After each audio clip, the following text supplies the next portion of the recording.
네, 한 번만 딱 가시는군요. 좋습니다. 지금은 아니지만요. 크리스마스가 되면 괜히 영화가 보고 싶더라고요. 여러분은 안 그러신가요? 그죠? 크리스마스 하면 떠오르는 영화가 있으신가요? 네, 막 들리는데요. 나홀로 집에라고 이제 하시는 분들 연식이 좀 됐죠. 영화가. 예. 그리고 이제 나홀로 집에 하시는 분들 중에 80년생이 아마 많을 겁니다. 반갑다, 친구야. 그리고 이제 러브 액츄얼리도 있습니다. 기억나시나요? 스케치북 프로포즈. 당신은 나에게 너무나 완벽합니다. 그리고 제 마음이 아파도 당신을 사랑할 거예요. 기억나시나요? 여긴 안 보셨어요, 영화? 네. 우리 같이 예배드리고 있는 거 맞죠? 그리고 이제 최고의 크리스마스 솔로 염장 영화, 로맨틱 홀로데이라는 게 있습니다. 이건 잘 모르시는군요. 보시지 마십시오. 아무튼 이런 영화들이 있는데요. 저는 2009년도에 개봉했고 17년도에 재개봉했던 블랙이라는 인도 영화가 떠오릅니다. 2살 때부터 아무것도 보지도 듣지도 못하게 된 미셸. 침묵과 어둠이 그녀가 사는 세상이었습니다. 이 미셸에게는 모든 게 어두움입니다. 또 이 미셸을 가하게 통제하고 짐승대하듯 다루는 아버지와 감싸 안기만 하고 어떤 면에서는 방관하는 어머니 사이에서요, 미셸에게 어둠이란 반복되는 좌절이고 아픔이고 절망이었습니다. 부모조차 어쩌지 못하는 8살 소녀 미셸에게 어둠을 빛으로, 침묵을 소리로 이끌어주는 선생님이 나타납니다. 사하이 선생님, 상하이 하면 안 됩니다. 사하이 선생님. 그는 미셸에게 어둠으로 가득 찼던 세상에 빛을 비춰주고 어둠과 싸우는 법을 알려줍니다. 그는 미셸에게 빛이었고 구원이었습니다. 성탄절을 맞이해서 이 영화가 생각났던 이유는요, 어둠 속에 살고 있는 우리에게 빛으로 찾아오신 예수님이 생각났기 때문입니다. 오늘 본문의 1절에 보시면 전에 고통받던 자들에게는 흑암이 없으리로다라는 예언의 말씀이 있습니다. 전에 고통받던 자들에게는 흑암이 없으리로다. 표준 새 번역으로 보시면요, 어둠 속에서 고통받던 백성에게서 어둠이 거칠 날이 온다라는 이 예언의 말씀입니다. 어둠이 거칠 날이 온다. 어둠이 거칠 날이 온다. 어둠이라는 것이 무엇이냐면요, 오늘 여기에 들어와 있는 어둠이라는 단어는 어떤 의미가 있냐면 구름이라는 어둠, 우울, 침울이라는 뜻이 있고요. sadness, 슬픔이라는 뜻도 있고 discouragement, 낙심, 좌절, 그리고 dejection이라고 해서요, 실의라고 하는데 뜻이나 의욕을 잃었다라는 의미를 가지고 있습니다. 그래서 어둠에 있다라는 건 뭔가 우울하고 침울하고 슬픔 가운데 낙심해져 있고 모든 것에 좌절한 상태고요. 어떤 뜻이나 의욕을 잃어버린 무기력한 삶으로 세상을 살고 있는 모습을 묘사하는 겁니다. 오늘 본문에서 왜 이스라엘은 이런 어두움 가운데 살고 있었을까? 이제 긴 얘기를 짧게 줄이면요, 이런 겁니다. 하나님께서 말씀하신 대로 살기보다는 하나님의 방식보다는 자신들의 방식을 선택하고 하나님보다 사람을 더 의지하며 살아가다 보니 스스로 어둠 속에 빠지고 말았다라는 겁니다. 하나님의 인도하심을 받기보다는 자신들이 인도함을 받고 싶었던 것들, 사람들에게 이제 따라가다 그 세상의 먹이가 되어 혼란과 어둠 속에서 방황하는 모습입니다. 그런데 그런 그들을 하나님께서는요, 가만히 내버려 두시지 않습니다. 이제 혼내신다라는 의미라기보다는 그들을 그런 어둠 속에 있게 두시지 않는다라는 의미입니다. 그래서 그곳에 어두움 가운데 빛이 비칠 것이다라는 약속을 오늘 하고 계신 겁니다. 어둠 속에서 고통받던 백성에게서 어둠이 거칠 날이 온다라는 겁니다. 그 우울이 거치고 그 슬픔이 거치고 그 절망이라는 어둠이 거칠 날이 온다는 약속입니다. 세상은 어둠입니다. 여러분께서 2019년도로 이제 한 해를 살아오셨고요. 또는 이제 일생을 살아오셨잖아요. 20년이든 30년이든 40년이든 50년이든 여러분이 살아오셨는데요. 여러분이 경험한 세상은 어떠했냐라는 겁니다. 살아갈수록 우울하신가요? 아니면 기뻐지시나요? 살아갈수록 슬퍼지시나요? 아니면 즐거워지시나요? 살아갈수록 낙심되나요? 아니면 소망이 넘치나요? 살아갈수록 삶의 의욕이 잃어버리게 되나요? 아니면 삶의 의미가 생기나요? 여러분은 어떤 삶을 살고 계시고 어떤 세상 가운데 살고 계시냐라는 겁니다. 뭔가 모르게 자꾸 슬퍼지는 마음, 자꾸 의기소침해지고 우울해지는 나, 내가 어둠 속에서 살아가고 있다는 생각이 드는 겁니다. 그죠? 여러분의 한 해는 어땠나요? 내 마음이 계속 어둠 속에서 살아가고 있는지 아니면 그렇지 않은지를 한번 생각해 보시라는 겁니다. 그런 우리에게 성경이 전하시는 복음은 어둠 속에서 고통받고 받던 백성에게서 어둠이 거칠 날이 온다라는 복음입니다. 흑암 속에서 헤매던 백성에게 하나님께서 큰 빛을 주시고 희망이 없는 죽음이 가득한 땅에도 그 빛을 비춰주시겠다라는 이야기입니다. 그래서 2절에도 이렇게 강조하십니다. 흑암에 행하던 백성이 큰 빛을 보고 사망의 그늘진 땅에 거주하던 자에게 빛이 도다라고 하시는 겁니다. 빛이 도다. 그러니까 우리는 이런 말씀을 들을 때 또 그런 생각이 드는 거죠. 에이, 빛이 비친다고? 그게 어쩌라고 이런 마음이 듭니다. 빛이 도다. 그죠? 이 빛은요, 하나님께서 창조 때 땅이 혼돈하고 공허하며 흑암이 깊음 위에 있을 때 하신 빛이 있으라라고 생명을 불어 넣으셨던 그 말씀입니다. 그래서 고린도후서 4장 6절에도 이렇게 이야기하시죠. 어두운 데에 빛이 비치라 말씀하셨던 그 하나님께서 예수 그리스도의 얼굴에 있는 하나님의 영광을 아는 빛을 우리 마음에 비추셨느니라 라고 하시는 겁니다. 그래서요, 빛이 비쳐라, 빛이 비친다라는 것은 우리의 삶 가운데 하나님의 영광이 드러난다라는 의미입니다. 영광은 우리가 이제 반복적으로 들어서 아시는 것처럼 무게라는 의미입니다. 무게가 실려 있다라는 거죠. 하나님의 무게가 실려 있다라는 겁니다. 하나님의 중심이 우리에게 있다라는 겁니다. 그 중심, 하나님의 마음이 있고 그 하나님의 마음이 드러난다라는 의미입니다.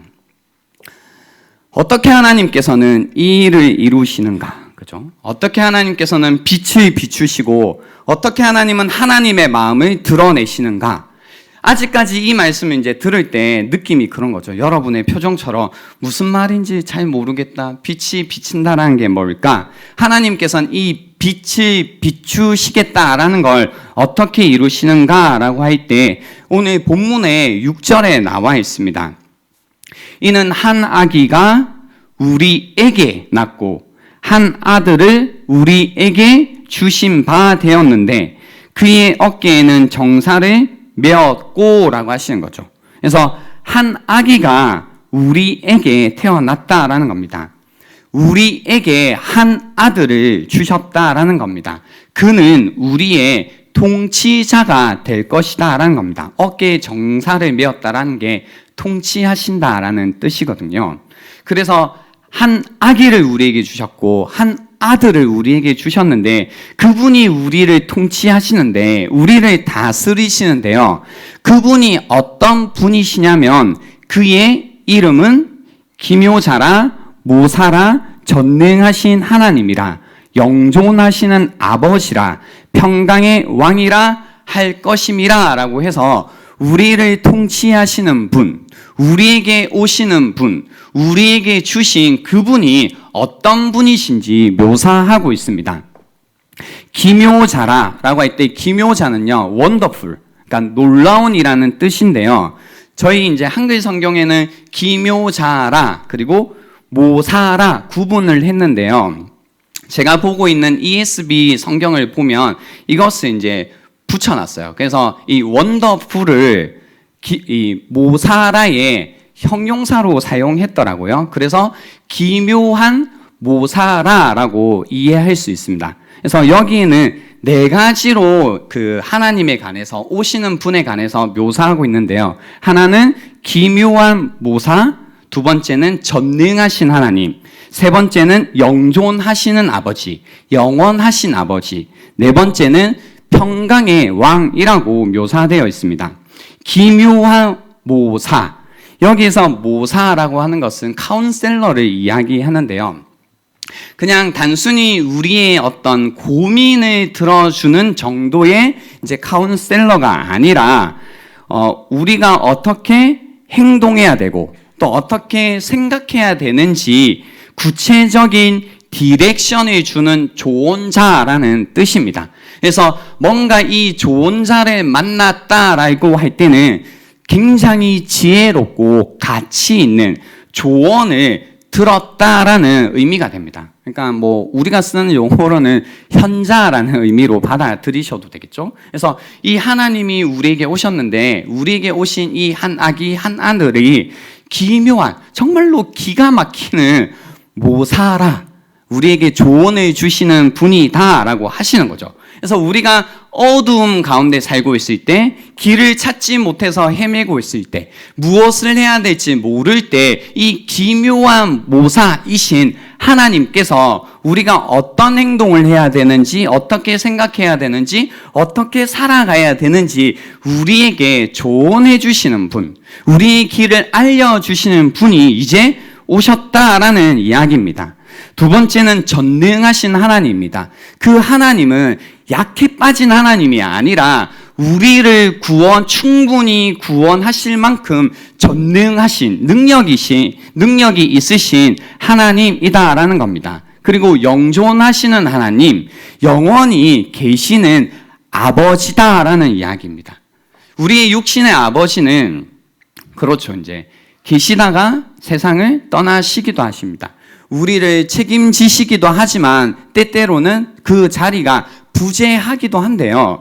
여기에서 말씀하시는 이 하나님은 영원히 우리와 함께 하시는 아버지시다라는 겁니다. 그래서요, 여러분에게도 이 아버지가 필요하고요. 나중에 여러분이 결혼하신 다음에도 여러분 자녀들에게 먼 미래 이야기일 수도 있지만 필요한 존재가 누구냐면 이 영존하시는 아버지가 필요하다라는 겁니다. 그분이 우리에게 이렇게 영존하시는 아버지가 되어주신다라는 겁니다. 그리고 평강의 왕이라고 하시는 겁니다. 이분은 우리에게 평화를 가져다 주시는 왕이다라고 이야기하시는 거죠. 그래서 우리에게 태어나신 한 아기, 우리에게 주신 한 아들, 그분은 기묘한 묘사이시고 전능하신 하나님이시고 영존하시는 아버지이시고 평강의 왕이시다라는 겁니다. 이분이 바로 예수 그리스도라는 겁니다. 우리와 함께 하시는 하나님이 우리의 어두움을 빛으로, 우리의 갈등과 우리의 어떤 고난을 샬롬으로, 우리의 상실을 풍요로, 우리의 절망을 기쁨으로 바꾸기 위해 이 땅에 오셨다라는 것이 성탄절이 여러분에게 전하는 메시지다라는 겁니다. 그렇기 때문에요. 우리가 늘 이런 걸 잊고 살다가도 그래서 어두움 가운데 사는 것처럼 느끼다가 그래서 슬픔 가운데 절망 가운데 좌절 가운데 내 인생이 어떻게 되려고 이러나 나는 왜 이렇게 이 슬픔이 떨쳐지지가 않나 내 인생은 왜 이렇게 계속해서 우울한가 왜 이 마음이 떠나가지 않지라는 그런 절망적인 마음에 있다가도요 우리가 이 성탄절을 맞이해서 다시 한번 들어야 되는 소망의 메시지는 뭐냐면 이 어둠 가운데 빛이 온다라는 그 어두움이 거칠 거다라는 이 소망의 메시지를 여러분이 다시 한번 들으셔야 된다라는 겁니다. 제가 서두에 말씀드렸던 블랙이라는 영화의 명대사가 있는데요. 뭐냐면요. 이겁니다. 또 다시 빛이 어둠을 이기고 소리가 침묵을 이겼습니다. 라는 대사입니다. 또 다시 빛이 어둠을 이기고 소리가 침묵을 이겼습니다. 그래서요, 우리가 1년 내내 그럴 때도 있거든요. 슬픔 가운데, 우울함 가운데, 좌절 가운데, 삶이 무기력 가운데, 아무런 의욕도 없고, 어떻게 살면 되지? 그냥 이렇게 살면 되나? 이런 마음 가운데 있다가도 다시 성탄절, 크리스마스가 될 때마다 아니다. 다시 그 빛이 어두움을 이긴다라는 이 메시지로 말미암아 여러분이 다시 소망을 가지는 그런 시간이 되셔야 된다는 겁니다. 그 가운데 이 성탄절을 기뻐할 수밖에 없는 마음의 상태가 다시 되셔야 된다는 겁니다. 그렇지, 나에게는 빛이 있지, 나에게는 소망이 있지, 그 마음으로 인하여서 잃어버렸던 기쁨이 여러분에게 다시 한번 회복되시는 이 시간이 되기를 바란다라는 겁니다. 저는 사실 궁금했던 게 있습니다. 그것은 무엇이냐면요. 사실 이 성탄절이 될 때마다 이런 소망의 메시지도 듣고 그렇구나. 하나님께서 내가 이렇게 절망 가운데 있을 때 이런 말할 수 없는 이 슬픔 가운데 살고 있을 때 너무나 무기력해져 있는 이런 나에게 빛을 비춰주셨구나. 근데 사실 그런 거 있잖아요. 나이가 들면 누가 뭘 줘도 주는 것보다 궁금한 게 뭐냐면 어떤 마음으로 이거 주신 거지가 늘 궁금해요. 여러분은 그런 거 안 궁금해요? 궁금하시잖아요. 그런 거죠. 이번에 성탄절에는 유독 그게 좀 궁금하더라고요. 이런 빛을 비추신다고 하는데 어떤 마음으로 그걸 비추시는 거지? 우리에게 어떤 마음으로 찾아오신 거지? 그 마음이 7절에 있더라고요. 그 정사와 평강의 더함이 무궁하며 또 다윗의 왕자와 그의 나라에 군림하여 그 나라를 굳게 세우고 지금 이후로 영원히 정의와 공의로 그것을 보존하실 것이라. 아멘. 만군의 여호와의 열심히 이를 이루시리라라는 이 말씀이었습니다. 만군의 여호와의 열심히 이를 이루시리라. 열심이라는 단어가 여기 있더라고요. 이 열심이라는 단어가 하나님이 우리에게 빛을 비추시는 마음이라는 거죠. 이 열심. 그래서 이제 제가 찾아봤죠. 이 열심은 도대체 무슨 열심이지? 어떤 거지? 찾아보니까 그런 거더라고요. 패션. 그러니까 열심, 열정, 열망이라는 뜻을 가지고 있더라고요. 무언가를 간절히 원해서 가지는 마음, 열정, 열망. 그러니까 만군의 여호와의 열심이, 만군의 여호와의 이 열정이, 만군의 여호와의 이 열망이 이것을 이루신다라는 그거죠. 그러면 이 열심은 뭐지? 이 열정은 뭐지? 하나님의 이 열망의 그 마음에 안에 있는 그 내용은 무엇인가라고 볼 때요. 누가복음 1장 78절, 79절에 답을 찾을 수 있었습니다. 78절에 보니까요. 누가복음 이는 우리 하나님의 긍휼로 인함이라.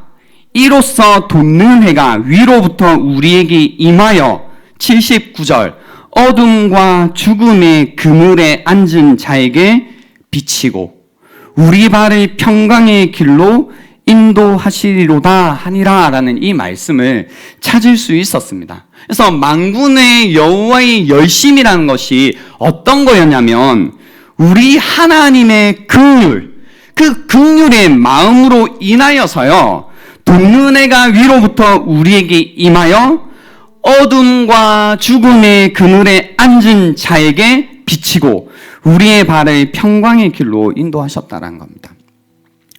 이 빛으로 오신 예수님이요. 그래서요, 보면 성경의 신약 성경에 봐도 빛으로 오신 예수님. 그러니까 빛을 비추기 위해서 오신 예수님이지만 사실 빛 자체이시죠, 그분이. 그 빛 자체이신 이분이 그러고 보니까 어떻게 다니셨냐면요. 마가복음 9장에만 봐도 예수께서 모든 도시와 마을에 두루 다니사 그들의 회당에서 가르치시며 천국 복음을 전파하시며 모든 병과 모든 약한 것을 고치시니라.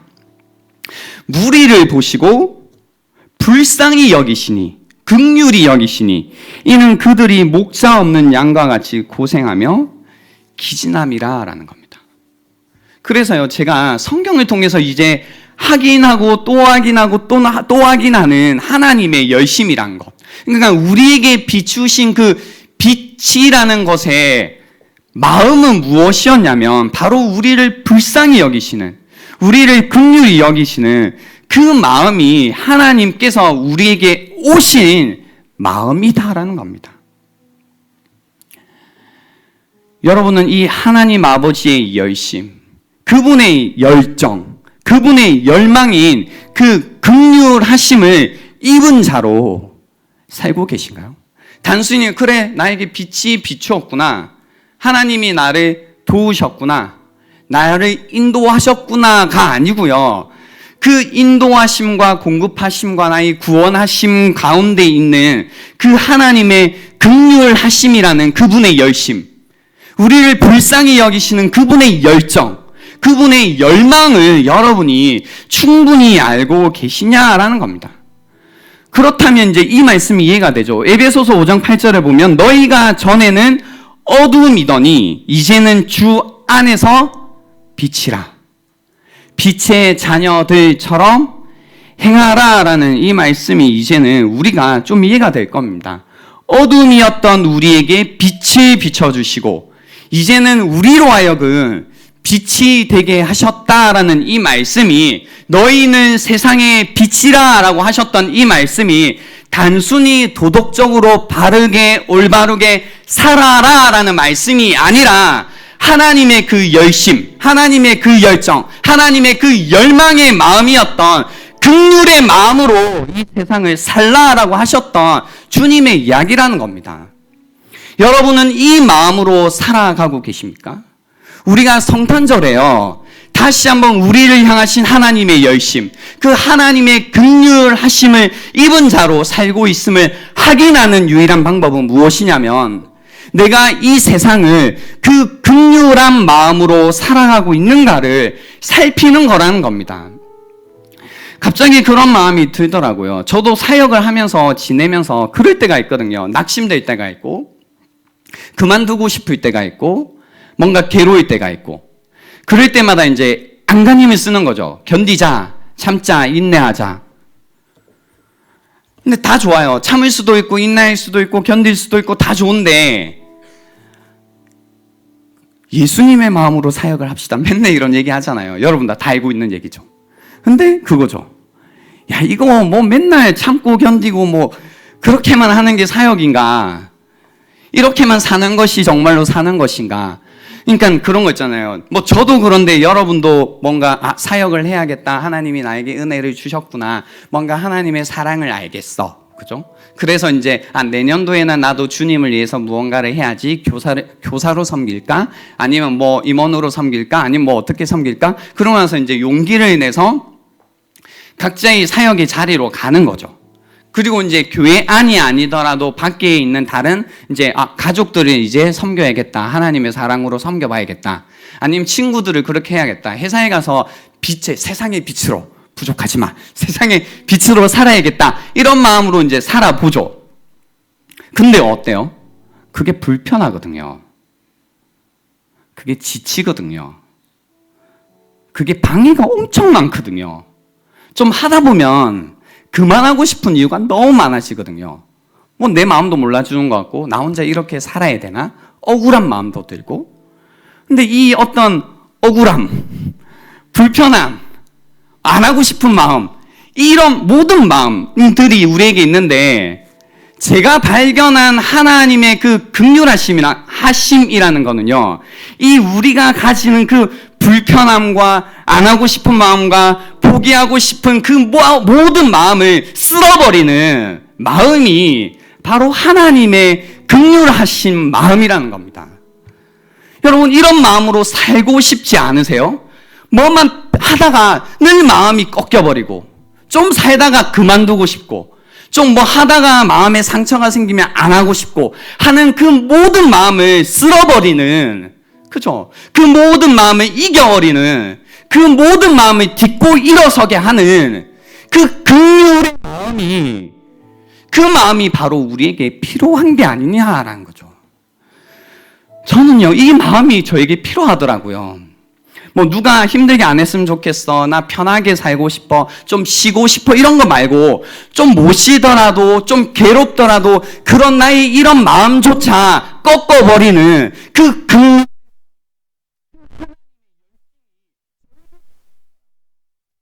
어차피 사는 인생, 나에게도 그 하나님의 열심, 그 하나님의 열정, 그 하나님의 열망으로 살아가고 싶다라는 마음이 있더라고요. 그 마음이면 되겠다.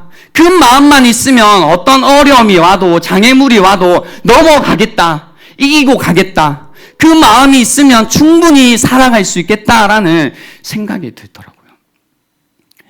여러분, 어떤 마음으로 살아가고 계십니까?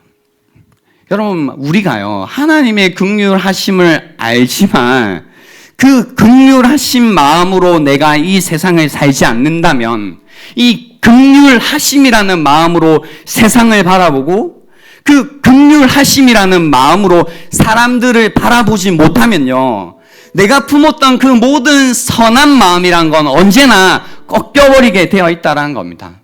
언제나 하다가 말게 되어 있다는 겁니다. 그때 해보니까 안 되더라, 좀 했는데 안 되더라, 이게 아니라 우리에게 필요한 건 무엇이냐면 그 긍휼한 마음, 이 세상을 불쌍히 여기셨던, 이 사람들을 정말로 불쌍히 여겨주셨던 그 하나님 아버지의 열심이 우리에게도 필요하다는 겁니다. 우리에게 필요한 마음은 바로 이 마음입니다. 한 아들을 주시는 그 하나님의 열심이 우리에게 필요하다는 겁니다. 한 아기를 주셨다고 하니까 저도 자연스럽게 그런 생각이 들더라고요. 한 아기를 주셨어? 저에게도 한 아기가 있거든요. 은율이가 있어요. 근데 그 한 아기를 누군가에게 줄 수 있을까? 제 예전에 아기가 없을 때는 그냥 좀 추상적이었어요. 여러분도 그럴 수 있겠죠. 근데 지금 저에게 이 한 아기 하나밖에 없는데 은율이를 누군가에게 주어야 된다. 근데 그게 이제 내가 맡길 테니 너 귀하게 여겨줘, 잘 해줘, 뭐 이런 것도 아니라 어떻게 해야 돼요? 그 아기를 주어서 그 아이를 죽게 해야 되죠. 그 사람을 위해서. 그런 걸 알면서 준다라는 것, 상상도 할 수 없는 일입니다. 도저히 할 수 없는 일입니다. 근데 그 상상도 할 수도 없고 도저히 할 수도 없는 그 일을 하게 하는 마음이 무엇이냐면요, 긍휼히 여기는 마음이라는 거죠. 긍휼히 여기는 마음. 그래서 하나님께서는요, 한 아기를 우리에게 보내주셨어요. 우리가 하나님의 자리를 탐내서 욕심내서 죄로 인해서 우리가 이 지경이 되었지만, 하나님께서는 우리의 자리에 오셔서 우리 대신 죽으심으로써 우리를 구원하시기 위해 한 아기를 보내주셨는데요, 그게 어떤 마음이었냐면 우리를 정말로 긍휼히 여기시는 마음. 그 긍휼히 여기시는 마음이 우리의 죄라는 하나님을 거역하는 그 마음까지도 뛰어넘으시고, 하나님을 끊임없이 거부하는 그 마음도 뛰어넘으시고, 도저히 죄악된 마음이어서 도저히 바라보기도 싫은 그 마음조차도, 혐오스러운 그 마음조차도 그 긍휼의 마음이 쓸어버리는 겁니다. 그 마음으로 우리에게 오셨다는 겁니다. 하나님의 열심이, 하나님의 열정이, 하나님의 열망이, 하나님의 긍휼하심이, 우리를 불쌍히 여기시는 그 마음이 이 일을 이루셨습니다. 우리도 우리 삶 가운데 하나님의 일을 하나님의 마음으로 이루기 위해서는요, 반드시 필요한 마음이 무엇이냐면 바로 이 긍휼의 마음이란 겁니다. 오늘 우리는 이 일을 조그만 영역에서 연습을 해볼 겁니다. 예배가 마치면 해피박스라는 사역을 할 겁니다. 이 일을 할 때 우리에게 필요한 거는요, 선물을 주는 것, 일을 하는 게 중요한 게 아니라요, 긍휼한 마음으로 나아가는 겁니다. 이 사람들, 불쌍한 사람들이 이런 게 아니라요, 나를 좀 열고 누군가를 바라보고 그들의 필요를 생기고 사랑의 마음으로, 뭔가 부드러운 마음으로 그들에게 나아가 보는 것.